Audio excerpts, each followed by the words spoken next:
हमारी संस्कृति, हमारे संस्कार सदा रहे हमारे साथ। नमस्कार। श्राद्ध क्या है? हमारे भारतवर्ष में अनेक लोक कथाएं प्रचलित हैं और इन्हीं लोक कथाओं के आधार पर भिन्न भिन्न प्रकार की मान्यताएं पर्व की भांति हमारी सनातन संस्कृति की नींव हिला रही हैं। लगभग संपूर्ण भारतवर्ष में श्राद्ध अथवा पितृपक्ष दिन प्रतिदिन हमारे समाज में बढ़ता ही जा रहा है। परंतु श्राद्ध की विशेषता क्या है, इसकी वास्तविकता क्या है और इसका महत्व क्या है, आज इसी का विश्लेषण मैं अपनी इस वीडियो में करूंगा। श्राद्ध शब्द बना है श्रद्धा से और श्रद्धा शब्द की व्युत्पत्ति श्रत या श्रद्ध शब्द से अंग प्रत्यय की युति होने पर होती है, जिसका अर्थ है आस्तिक बुद्धि। सत्य धीयते यस्याम, अर्थात जिसमें सत्य प्रतिष्ठित है। श्रद्धा की दो प्रमुख विशेषताएं हैं, मनुष्य के हृदय में निष्ठा और आस्तिक बुद्धि को जागृत कराना व मनन कराना। मानव समाज की समस्या यह है कि वह दिन प्रतिदिन विचार और बुद्धि के खेल खेलने में तो निष्णात होता जा रहा है, किंतु श्रद्धा का अभाव उसके जीवन को दुख और पीड़ा से भरने का बड़ा कारक है। विचार के बिना श्रद्धा पंगु है, वह श्रद्धा तथा भावना के बिना विचार।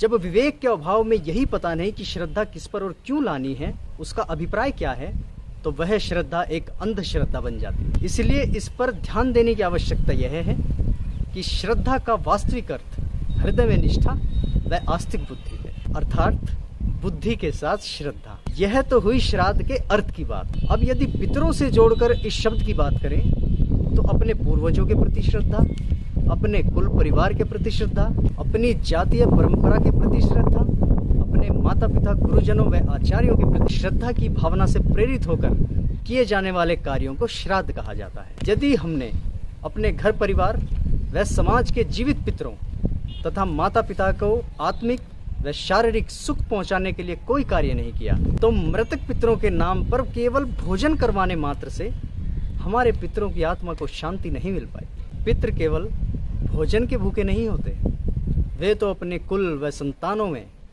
मूलभूत आदर्श देखने में सुख पाते हैं, जिसकी अपेक्षा प्रत्येक माता पिता अपनी संतान से रखते हैं। इसलिए यदि हमारे भीतर वे गुण नहीं हैं और हम अपने जीवित माता पिता तथा बुजुर्गों को सुख नहीं दे सकते, तो श्राद्ध के नाम पर किया जाने वाला प्रत्येक कर्मकांड पाखंड, आडंबर और अंधविश्वास के अतिरिक्त कुछ भी नहीं है। मृतक पितरों के नाम पर पूजा करवाकर यह समझना कि किसी अन्य को खिलाया हुआ भोजन हमारे मृतक पितरों तक पहुंच जाएगा, यह सबसे बड़ी भूल है।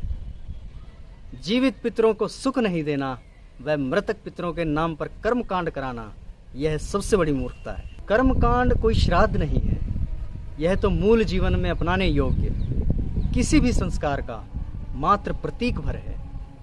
परंतु यदि उस संस्कार को अपने आचरण में नहीं लाए तो कर्मकांड केवल एक तमाशा है। घर परिवार में बड़े बूढ़े दुख पाते रहें, उनके प्रति श्रद्धा का वातावरण घर में लेश मात्र भी न हो, और हम मृतक पितरों के नाम पर जल चढ़ाते रहें, तर्पण करते रहें और उनके नाम पर श्राद्ध का आयोजन कर अपने कर्तव्य की इतिश्री समझते रहें, इससे बड़ा क्रूर व हास्यास्पद पाखंड और क्या होगा। मूल अर्थों में यह पितृयज्ञ का वाचक है, वह इसी भावना से समाज ने इसका विनियोग किया था।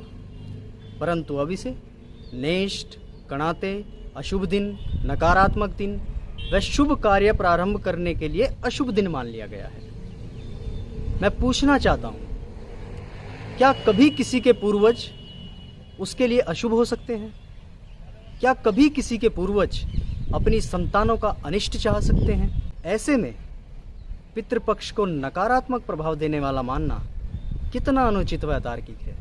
मृतकों तक कोई संदेश या किसी का खाया हुआ भोजन नहीं पहुंचता। भूख तो देह को लगती है, आत्मा को यह आहार नहीं चाहिए। मृतकों को भोजन पहुंचाने से अधिक आवश्यक है कि किसी दिन वृद्धाश्रम में जाइए व भूखों को आदर सत्कार सहित भोजन कराइए व उनके साथ समय बिताइए, तब देखिए आपको कितने आशीष मिलेंगे। श्राद्ध के माध्यम से मृतकों से तार जोड़ने वाले या आत्माओं से संबंध जोड़ने वाले अज्ञानियों को कौन बताए कि पुनर्जन्म तो होता है, विज्ञान भी मानता है, परंतु आत्मा का किसी से संबंध नहीं होता। प्रत्येक आत्मा अपने देह के माध्यम से किए गए कर्मों के अनुसार ही फल भोगता है, तदनुसार अगला जीवन पाता है। मेरा अभिप्राय यह नहीं है कि श्राद्ध गलत है या इसे नहीं करना चाहिए, अपितु जीवन ही श्राद्ध में हो जाए यही सबसे अच्छा है।